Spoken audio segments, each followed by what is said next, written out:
Queridos hermanos, bienvenidos a este nuevo momento para compartir con detenimiento y profundidad el mensaje de la palabra de Dios. El Evangelio de hoy de San Juan, capítulo 16, versículo 20, dice así: Dentro de poco ya no me veréis, y dentro de otro poco me volveréis a ver. Entonces algunos de sus discípulos comentaron entre sí: ¿Qué es eso que nos dice, dentro de poco ya no me veréis y dentro de otro poco me volveréis a ver? Y me voy al Padre. Y decían: ¿qué es ese poco? No sabemos lo que quiere decir. Se dio cuenta Jesús de que podrían preguntarle y les dijo: ¿andáis preguntándoos acerca de lo que he dicho? Dentro de poco no me veréis y dentro de otro poco me volveréis a ver. En verdad os digo, que lloraréis y os lamentaréis, y el mundo se alegrará. Estaréis tristes, pero vuestra tristeza se convertirá en gozo. Palabra del Señor. Gloria a ti, Señor Jesús. Amados hermanos, esta palabra que nos regala el Señor es maravillosa, es hermosa. Y vamos a descubrir que esta belleza de la palabra pasa a través también de algo que no nos gusta en la vida. Es el dolor que produce tristeza también en nuestros corazones. Podríamos entonces denominar a esta reflexión de la tristeza a la alegría sin fin. ¿Cómo es posible pasar de la tristeza a la alegría sin fin? Pues la palabra de hoy, nuestro Señor Jesucristo nos da una clara demostración de cómo es posible este tránsito, este movimiento. Lo primero que descubrimos en la palabra de hoy, hermanos, es que Jesús está anunciando las consecuencias de su partida.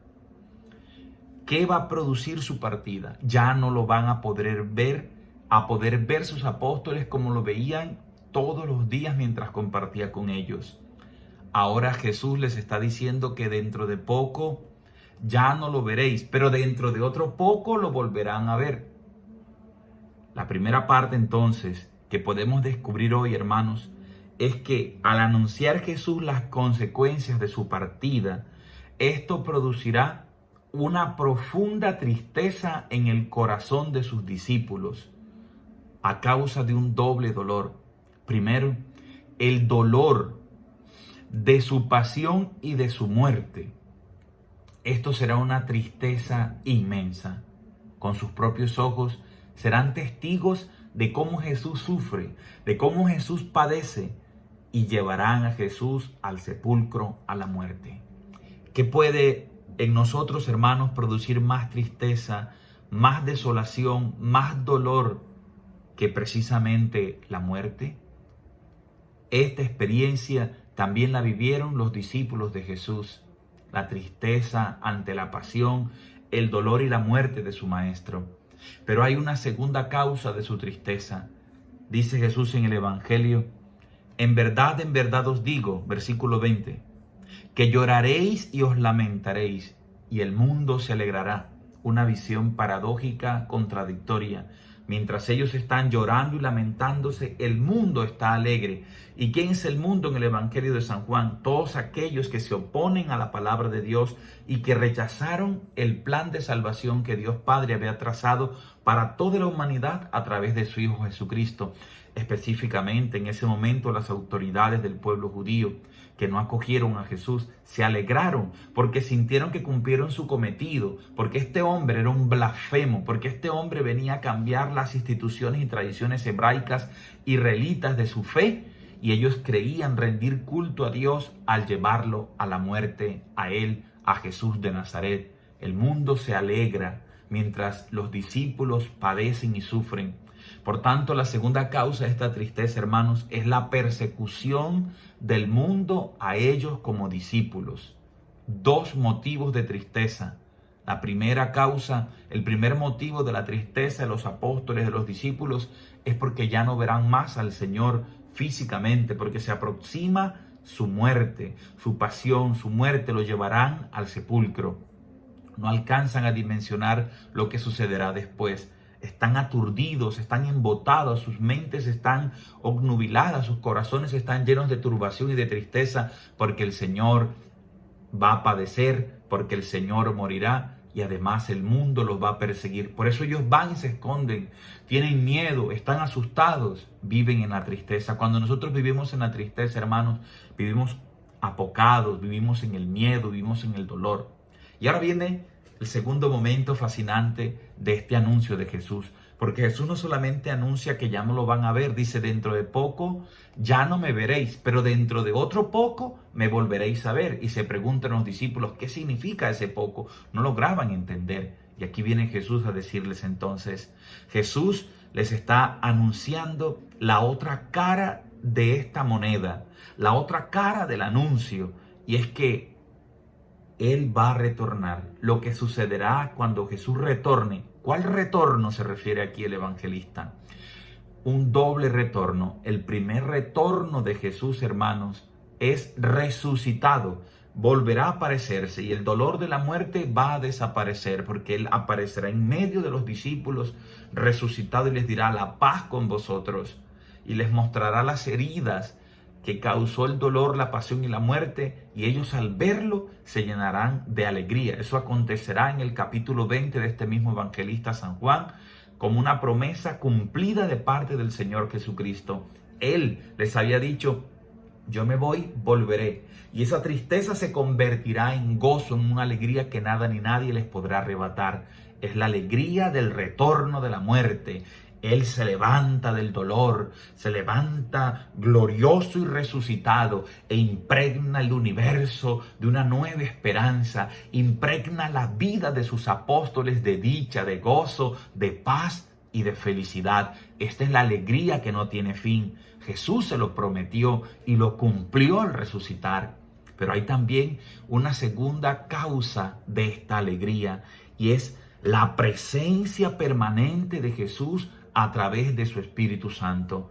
Por eso dentro de poco me veréis y dentro de otro poco no me volveréis a ver, se refiere en primer lugar a la resurrección cuando Él retorna, pero también Él debe volver ahora al Padre, la ascensión que celebraremos este domingo, y nos prometió que enviaría desde el cielo el Espíritu Santo. O sea que Jesús continúa presente en medio de nosotros a través del Espíritu Santo. Entonces, quien está lleno de Dios, quien está lleno de la certeza inquebrantable de la resurrección, quien está lleno del Espíritu Santo, puede experimentar, hermanos, pasar de la tristeza a una alegría que no tiene fin. Resumo, la causa de la tristeza es doble. Están tristes porque Jesús va a padecer y va a morir, porque además de eso los van a perseguir a ellos, queriendo llevarlos a la muerte. Y luego estarán llenos de alegría porque Jesús se levanta de la muerte resucitado y Jesús cumple su promesa enviándoles el Espíritu Santo para confirmarles interiormente que todo lo que Jesús dijo es una verdad y que se cumplirá poco a poco hasta la consumación de los tiempos. Así, hermanos, llegamos a un tercer momento de esta reflexión, y es la alegría y el conocimiento. De los versículos 21 al 23 dice el Evangelio, Jesús pone un ejemplo, les habla de forma alegórica a través de una parábola, les pone una comparación y le dice: la mujer cuando va a dar a luz está triste porque le ha llegado su hora, porque sabe que tiene que sufrir, porque sabe que le va a doler dar a luz. Pero cuando ha dado a luz al niño, ya no se acuerda del aprieto, del dolor, por el gozo de que ha nacido un hombre en el mundo. Dice Jesús a partir de ese ejemplo: también vosotros estáis tristes ahora. ¿Por qué? Porque yo me voy, porque me van a matar, y estáis tristes porque los van a perseguir. Ahora dice Jesús entonces: también vosotros estáis tristes ahora, pero volveré a veros y se alegrará vuestro corazón. Miren, cuando Jesús los vea y ellos vean a Jesús, la alegría será mutua, hermanos. Es la alegría del encuentro del amado con la amada. Cuando dos personas que se aman tienen mucho tiempo sin verse y se vuelven a encontrar, reconocen su voz en la distancia y sus ojos se miran fijamente, frente a frente, el corazón rebosa de gozo y de alegría. Pero volveré a veros y se alegrará vuestro corazón y vuestra alegría nadie os la podrá quitar. Aquel día no me preguntaréis nada. en verdad os digo, lo que pidáis al Padre os dará en mi nombre. Maravillosa promesa de Jesús. La alegría que produce el conocimiento de Él en nosotros. Cuando conocemos a Jesús, cuando sabemos que Jesús es el Hijo de Dios y que la muerte no tiene poder sobre Él, que el dolor, que el sufrimiento no lo pueden detener, que las calumnias, los prejuicios de sus perseguidores no tuvo poder sobre Él, nos llenamos nosotros también de alegría. Esta imagen, hermanos, de la mujer que va a dar a luz es una imagen también del pueblo de Dios, es una imagen que se personifica en la Virgen María, ella que tuvo que padecer ese dolor inmenso al pie de la cruz y allí dio a luz, dio un nuevo parto. El primer parto no fue doloroso, el parto que tuvo María allí sin pecado en Belén, y ahora un parto doloroso al pie de la cruz para dar a luz a los nuevos hijos de Dios. Mujer, he ahí a tu hijo.